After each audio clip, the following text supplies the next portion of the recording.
여러분, 안녕하세요. 오늘은 부채 계정별 전표 작성하기를 보도록 하겠습니다. 자, 교재에 있는 내용 먼저 보도록 할게요. 자, 우리 가장 먼저 부채 중에서 제일 많이 사용하는 부분이기도 하고요. 문제에 많이 출제되는 부분이기도 한 매입 채무에 관련된 거래부터 보도록 할게요.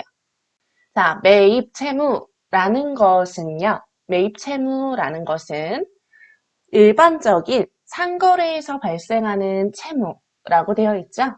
자, 일반적인 상거래라는 것은요, 우리가 무언가를 매입할 때, 이 매입하는 것이 실제 우리 판매와 매출과 직결되는 부분인지를 보시면 되겠습니다. 그래서 제조업인 경우에는 원재료를 구입하는 경우가 일반적인 상거래일 수 있고요. 그리고 도소매업인 경우에는 상품을 구입하는 경우가 지금같이 일반적인 상거래가 되겠죠. 이 두 가지의 경우에만 우리는 외상매입금 그리고 지급어음이라는 계정을 사용하실 수 있습니다. 자, 그래서 지금 하단에 있는 내용들을 좀 보시면요. 첫 번째, 외상매입금의 발생입니다. 자, 외상매입금이라는 것은요. 외상매입금이라는 것은 우리가 무언가를 구매하고, 그러니까 물건은 나에게 들어왔지만 내가 아직 대금을 지급하지 않은 상태죠. 자, 이때 물건은 원재료나 상품만 가능하다라고 말씀드렸어요. 자, 이 두 가지에 대한 부분만 우리는 외상매입금으로 대변의 부채의 증가로 체크하실 수 있게 되어 있습니다. 자, 그리고요. 이렇게 대변의 부채 증가로 발생이 되었다면 이 대변의 부채로 증가되었던 외상 매입금을 우리가 지급하게 되면 이때는 다시 차변으로 오게 되겠죠. 자, 차변으로 외상 매입금이 오면서 우리 부채가 증가했던 부분을 부채를 감소시키는 역할로 입력을 해주셔야 합니다. 자, 이렇게 입력을 하시게 되면 우리 대변에 증가했던 부분이 차변에서 감소하면서 해당하는 거래처의 외상 매입금은 잔액이 0으로 바뀌게 되겠죠. 그래서 항상 외상 매입금에 대해서도요. 거래처를 필수로 넣어주셔야 합니다. 거래처 필수로 넣어주셔야 해요. 자, 그리고 그 다음 지급어음도 마찬가지예요. 자, 지급어음 같은 경우에도요. 원재료나 상품을 매입하실 때 사용하시는 부분이고요. 자, 이때 우리가 원재료를 매입하면서 약속어음을 발행한 경우 또는 전자어음 발행한 경우 이러한 경우들을 전부 우리는 지급어음을 발행했다라고 얘기하는데 자, 이때에도 우리 지급어음이라는 것은 일반적인 상거래에서만 발생돼야 되기 때문에 지금 아래 두 번째로 나와 있는 여기 얘처럼 비품과 같이 유형자산을 구입할 때는요. 대변에 지급어음이 아니라 미지급금으로 써주셔야 된다는 점을 주의하셔야 합니다. 자, 우리는 어음을 발행한 거는 동일하지만 지금 구매한 것이 일반적인 상거래에 들어가는 것인지 아니면은 우리 업무용, 영업활동으로 사용할 것인지에 따라서 반드시 분류를 해주셔야 합니다. 원재료나 상품은 지급어음의 증가로 넣어주셔야 되고요. 그리고 비품 같은 경우에는 미지급금이라는 부채의 증가로 넣어주셔야 합니다. 꼭 요거는 주의하셔야 합니다. 이렇게 강조를 하는 이유는요. 많이 헷갈리게 나와요. 우리가 외상 같은 경우에는 많이 알고 계세요. 비품을 구입하고 뭐 대금을 추후 지급하기로 하다. 말일에 지급하기로 하다. 이런 식으로 나와 있으면 비품이니까 미지급이지 라고 바로 분개를 하실 수 있는데 지급어음 같은 경우에는 어음만 보이면은 이거 지급어음이다 하고 어음을 쓰시는 경우가 많아요. 그렇기 때문에 다시 한 번 더 강조를 드리는 거니까 해당하는 부분 참고해서 다시 보시길 바랍니다. 자, 그리고요. 지급어음은 내가 발행한 어음이잖아요. 내가 발행한 어음이라면 그 어음에 대해서는 만기일이 되면 우리의 당좌예금 계좌에서 결제를 해주셔야 돼요. 자, 당좌예금 계좌에 그 지급어음에 대한 대금을 충분히 넣어두시고 그 넣어져 있는 금액만큼 우리는 지급어음을 갚게 되는 거죠. 지급어음에 대한 대금을 갚게 되는 겁니다. 자, 그래서 그러한 내용을 지급어음의 결제라고 해요. 자, 그래서 지급어음의 결제는요, 발행한 어음이 지급일에 당좌예금 계좌에서 결제된 경우라고 되어 있죠. 일단 우리가 발행되었을 때 만기일에 맞춰서 발행되었을 때 만기일에 맞춰서 그 만기일이 됐을 때 결제 처리가 되는 것이고요. 이렇게 결제되었을 경우에는 반드시 우리 대변에 있던 거는 차변으로 감소 처리를 먼저 해주셔야 하고요. 그래야 우린 더 이상 갚을 의무가 없어지죠. 어음과 갚을 의무가 없어지니까 감소 먼저 해주시고 그 다음에 대변에는 우리 당좌예금 계좌에서 나갈 거니까 인출되는 거니까 인출될 만큼에 대한 금액을 감소시켜주면 되겠죠. 자, 그래서 이러한 형태로 매입 채무에 대한 부분은 외상 매입금과 지급어음으로 이루어져 있다는 점을 잘 보셔야 합니다. 우리 앞에서 보셨던 매출 채권의 반대죠. 자, 매출 채권에서 받으러움 같은 경우에는 받으러움을 받고 그리고 그것에 대해서 양도도 하고 또는 할인도 하고 아니면 만기일에 결제를 받기도 하고 이러한 형식으로 되어 있었지만 지급어음은 발생과 결제 두 가지로 이루어져 있습니다. 실제 실무에서는요. 우리 발생되기 전에 등록도 먼저 해주셔야 돼요. 지급어음은 우리가 발생시키는 거기 때문에 항상 먼저 어음 번호가 등록이 되어 있어야지만 사용을 하실 수 있는 부분이기도 합니다. 하지만 지금 우리 실무 문제 2번에서는 어음 등록 부분까지는 나오지는 않으니까 붕괴 부분만 정확하게 봐주시길 바랄게요. 자, 그러면 우리 실무 문제를 보면서 어떤 점표 처리가 있는지를 확인해 보도록 하겠습니다. 자, 교재의 실무 문제, 매입 채무 관련 거래 부분 보실게요. 자, 매입 채무 관련 거래 부분을 보시면요. 다음은 주 I나라의 회계상 거래 자료이다. 일반 전표 입력 메뉴에 입력하시오. 단, 고정자산 간편 등록은 생략한다 라고 되어 있습니다. 자, 고정자산 간편 등록은 생략한다 라는 게 있으면 우린 지금 매입 채무에 관련된 걸 보고 있는데 함정이 있겠구나 라고 생각하시면 되겠습니다. 자, 이때 함정은 미지급금으로 처리해야 되는 것이라고 생각해 주시면 되겠죠. 자, 1번 보세요. 1번 보시면요. 7월 1일 날 주 세경약품에 외상 대금을 상환하기 위하여 100만 원을 당좌수표를 발행하여 지급하였다. 자, 우리 세경약품의 외상 대금을 상환하기 위하여. 자, 상환한다는 얘기는요. 우리가 세경약품에서 외상으로 사왔던 게 있는데 이제 그 돈을 갚겠다라는 뜻이죠. 자, 그렇기 때문에 일단 외상 매입금이 차변, 대변? 차변에 오죠. 차변에 오고요. 외상 매입금이 감소합니다. 그리고 대변에는 당좌수표 발행을 했으면 우리가 당좌수표를 발행했으면 이때는 당좌예금의 감소가 됩니다.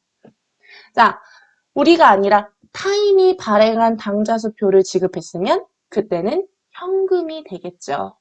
자, 이때 내가 발행했는지 아니면 당점, 내가 발행했는지 또는 동사, 동점, 타인이 발행했는지 잘 구분해서 보셔야 합니다.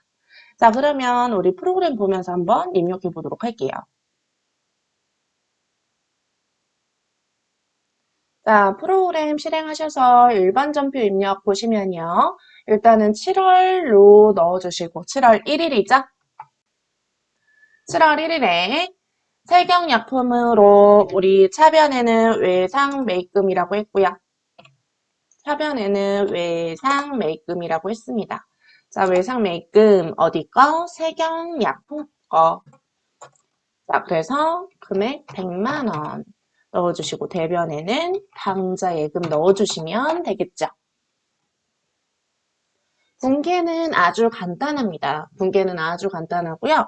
우리가 지금 상환하는 시기인지 아니면 외상으로 사오는 시기인지를 보시고 외상 매입금의 증가, 감소 변만 정확하게 넣어주시면 되겠습니다.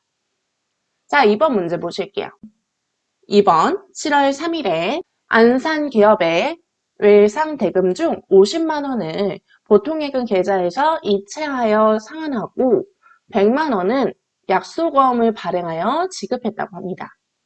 자, 그러면 지금도 위에랑 마찬가지로 지금 했던 분계랑 마찬가지로 외상 매입금을 상환하는 분계입니다.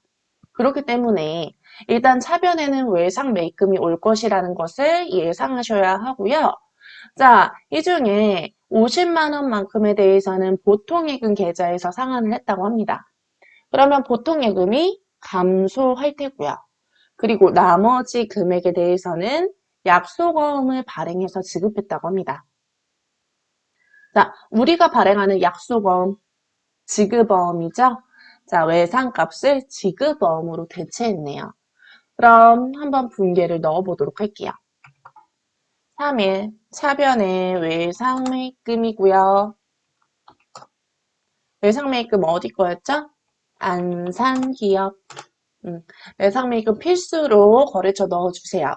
자, 그리고 지금 우리가 상환한 금액은 50만 원, 100만 원, 150만 원입니다. 그리고 대변에는요.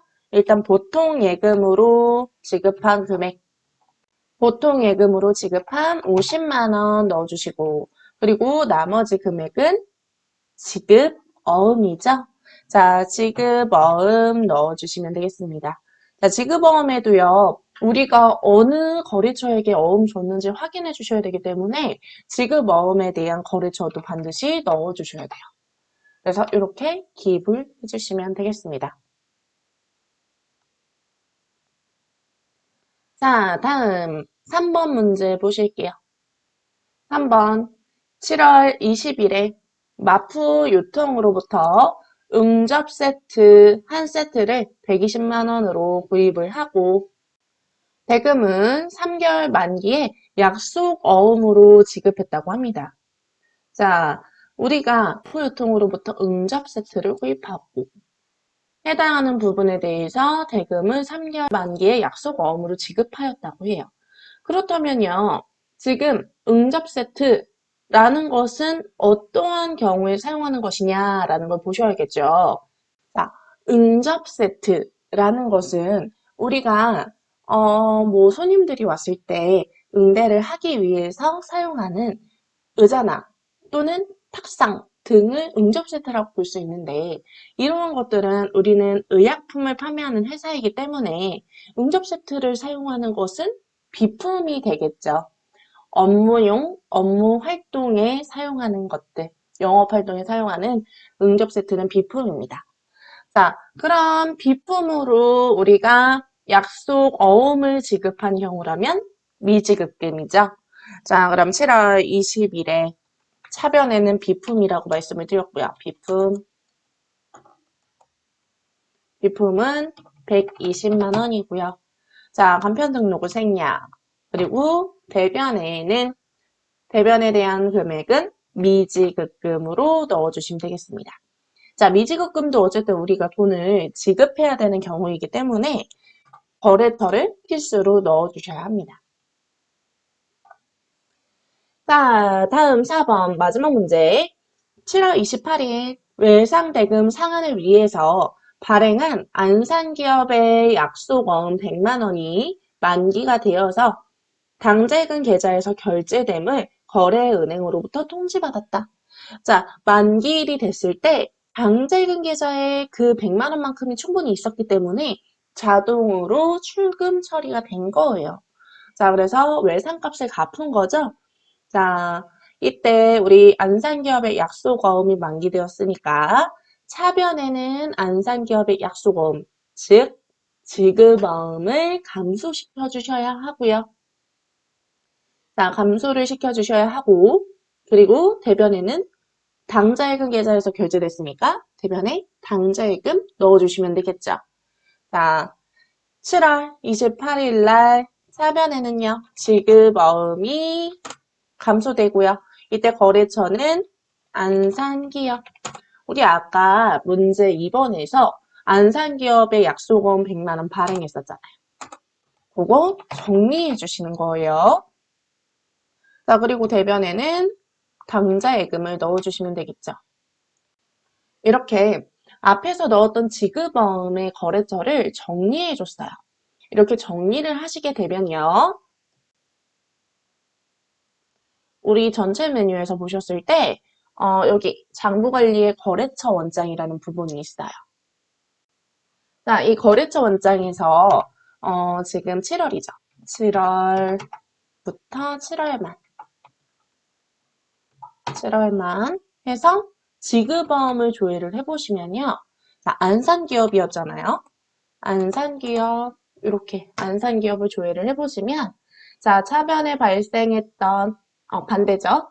대변에 발생했던 부채가 증가했던 지급어음이 차변에서 감소됐어요. 그래서 잔액은 없어요. 라고 보실 수 있습니다.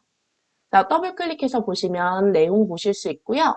내용 보시면 7월 3일 날 대변에 이렇게 100만 원이 발생했었는데 우리 28일 날 그거 정리했습니다. 라고 보실 수 있습니다. 자, 이렇게 항상 우리는요. 외상값을 받을 것 또는 외상값 줄 것 또는 지급어음이나 받을 어음, 미지급금, 미수금, 선수금, 선급금 이러한 형태로 돈을 받거나 돈을 주거나 또는 내가 물건을 줘야 하거나 물건을 받아야 하는 경우 이런 경우엔 거래처를 필수로 넣어주셔서 반드시 추후에 잔액을 정리할 수 있도록 관리를 해주셔야 합니다. 자, 이러한 용어를 미수관리라고 얘기를 많이 하는데 이러한 경우를 대비해서 항상 거래처 넣어주시는 걸 잊지 말아주셔야 합니다. 자, 다시 돌아와서요. 자, 그래서 우리 7월 28일 날 본게는 차변엔 지급어음, 대변에는 당좌 예금으로 넣어주시면 되는 거였습니다. 자, 그래서 오늘은요, 우리 부채 계정에서 가장 많이 사용하는 매입 채무 부분에 대해서 보았고요. 자, 매입 채무에서 주의하셔야 되는 점은 거래처 필수로 넣어주시는 것. 그리고 플러스 유형 자산을 구매할 때 또는 상품이나 원재료가 아닌 자산을 구매할 때 비용을 사용할 때는 무조건 우리는 미지급금으로 써주셔야 된다는 점 다시 한번 체크해 주시길 바랍니다. 자, 오늘은 여기까지 보도록 하고요. 다음 시간에 뵙도록 하겠습니다. 수고하셨습니다.